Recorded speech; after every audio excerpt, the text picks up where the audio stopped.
ही आहे आपली निळी जास्वंद। तुम्ही जर बघाल तर हा जास्वंदीचा खूपच रेअर कलर आहे आणि आज ही निळी जास्वंद पूर्णतः भरलेली आहे फुलांनी। ती वाळली की त्याचा सुंदर असा हा व्हायलेट कलर होतो, ते बघाल तर। हे आपण मागच्या वर्षी लावलेलं झाड होतं आणि हे कदंबाच्या झाडाखाली ही निळी जास्वंद सेमी शेडमध्ये अतिशय सुंदर येते। आपण हे जे बघतोय हे आहे चक्क शोभेचं केळं। म्हणजे ह्या केळीला अशी खूप लहान लहान केळी येतात, जी खरं तर खाण्याच्या उपयोगाची नाही आहेत, पण दिसायला सुंदर आणि त्याचं सुंदर केळीचं फूल यामध्ये तयार होतं। हे असं सुंदर गुलाबी रंगाचं केळीचं फूल यामध्ये तयार होतं।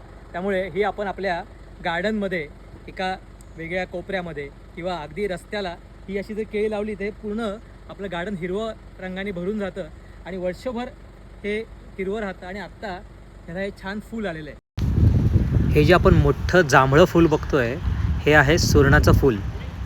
हे फूल दिसायला जेवढं सुंदर आहे तितकाच त्याचा वास अतिशय तीव्र आणि दुर्गंधीयुक्त असतो, पण थोड्या दिवसाचा वास जातो आणि फुलाची चक्क भाजी